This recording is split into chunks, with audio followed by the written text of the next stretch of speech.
The GTA hacker has finally been sentenced. I want to take the time to go into this case, both because I'm really into hacks and the culture around this type of stuff, but also because I don't love how this case has been covered. I feel like we're missing a lot of important details when we clickbait our titles with "kid gets life in prison." I wanted to break down why I think that is and showcase a little bit more of, well, what happened here for real. This is an article from the BBC. LAPSUS, GTA 6 hacker handed indefinite hospital order. You'll already see it's a little different from the headlines you might have been seeing on Twitter. There's a reason why he's in the hospital, and we'll get into that as we dig in. An 18-year-old hacker who leaked clips of a forthcoming Grand Theft Auto game has been sentenced to indefinite hospital order. Arian Kurtaj from Oxford, who is autistic, was a key member of international gang LAPSUS. The gang's attack on tech giants including Uber, Nvidia, and Rockstar has cost the firms nearly $10 million. The judge says Kurtaj's skills and desire to commit cybercrime meant he remained a high risk to the public. He'll remain at a secure hospital for life unless doctors deem him no longer a danger. Here's the important piece people keep missing. He's not in the hospital forever. He's in the hospital until he's no longer deemed dangerous. That's very different from blindly throwing somebody in prison forever. There's a person who's under medical supervision. But why is he under medical supervision? We'll get into that as we scroll. The court heard that Kurtaj had been violent while in custody with dozens of reports of injury or property damage. Again, a thing I haven't seen many people talking about here. This isn't some genius hacker kid just playing around on the internet getting in a bunch of trouble. This is a harmful individual. This is a person whose mental illness is causing them to be violent, not just in the way they're damaging businesses, but physically harming the people around them. This person is clearly very mentally unwell. In one of the mental health assessments that came up during the hearing, he actually had stated that he intends to return to cybercrime as soon as possible. And they said again in this assessment that he was highly motivated to continue doing this. It's not like he goes out and he stops. He hasn't learned a lesson. He's getting worse, not better. That's probably a big part of why he didn't show up in court, because he doesn't think what he did was wrong and he intends to keep doing it. He seems to have a fixation or addiction on this concept of hacking and stealing information you're not supposed to have access to the point where when he was in a hotel under police protection, he continued hacking and carried out his most famous hack, the GTA hack. So how did he do that without having a laptop and other technology access and being under supervision? Well, he actually hacked an Amazon Fire Stick, his hotel TV, and a mobile phone. Honestly, as impressive as this may sound, I want to be clear that most people who know how to hack can do it from most devices that run Linux. The Amazon Fire Stick is a pretty bog standard ARM computer that happens to plug in via HDMI that runs Android. And as such, you can hack the firmware and install different things on it, trivially installing anything that runs on Android, which means a lot of things that run on Linux. He was so addicted to hacking that despite being under protection by the police, having his laptop confiscated from him, that he couldn't help but continue not just hacking, but doing his biggest, most notorious hack to date. This is a tragic tale of mental illness and somebody's addiction to, in this case, hacking, ruining their life. And there is no place this person belongs other than a hospital where he can possibly get actual help. It's sad to see just how much people are holding this kid up as a hero and saying that he doesn't deserve a sentence. I don't think he deserves to be in prison for life, but I certainly don't think he's in the right state to be out in the general public, especially when you see the contents of the things he did. Like when he got into their internal Slack declaring, if Rockstar does not contact me or Telegram within 24 hours, I will start releasing the source code.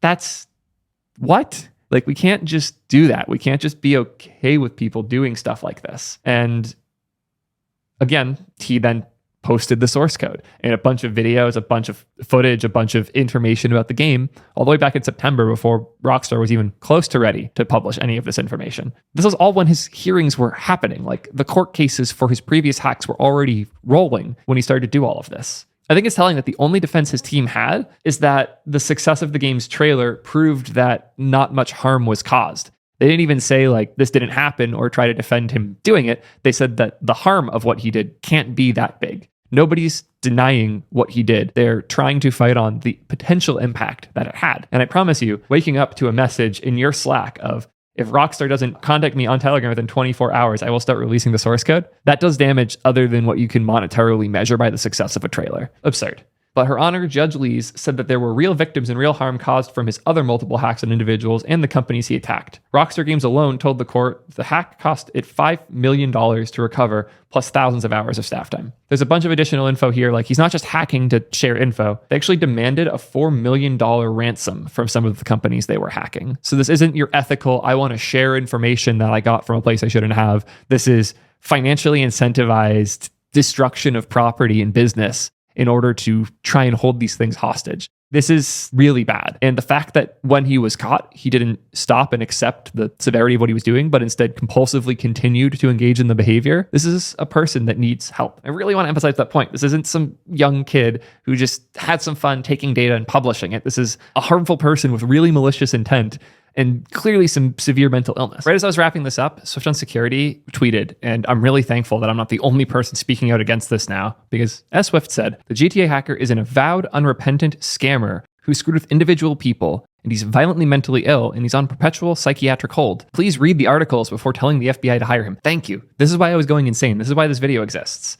He also calls out the Fire TV stick thing because, again, it's not that impressive. He mostly was mirroring his phone to the TV so he had a bigger screen while using a Bluetooth keyboard and mouse to do things on his phone, which ran Android, which meant it ran Linux. This isn't that crazy of an impressive thing. He probably just got someone's Slack information. Yeah, really frustrating to see people holding this kid up as high as they are. By misunderstanding what hacking is in the news in these kinds of stories, unending jobless teenage bravado for ambitious sociopathic effing around, you will become misled on their actual capabilities and methods. Yeah. They were calling the NVIDIA staff help desk pretending to be employees to get login details. That's not hacking. Why are we holding this kid so high? Yeah. God, some of the things I've seen other people post about this make me we need to do better as a community. We can't just hold someone up because they called out a company or they hacked someone you don't like. No, this isn't okay. The problem is this compulsive harm this individual is causing to others. They can't stop themselves from it. Even while in a hotel supervised by the police with no internet access, supposedly, they found ways to do this because they're so addicted to the rush of hacking and destroying things that belong to others. This is not something we can just be cool with and pretend that this random hacker kid should be held up high. I want to jump in front of this now and say we have to condemn this type of behavior. Hackers that want to share information for the betterment of society are very different from hackers that are trying to steal millions of dollars from businesses and are compulsively harassing not just businesses, but individuals too. I am thankful this kid is getting the help he needs in hospital, and I hope we can talk a little more sincerely about these things, because all I saw on Twitter today was people saying that this kid deserves better. No, this kid deserves help, and letting him roam free and continue to cause these problems doesn't help anyone. That's my thoughts on this. Let me know in the comments about how wrong I am, as you love to do, but sorry for making a big deal of this one. See you guys in the next one. Peace, nerds.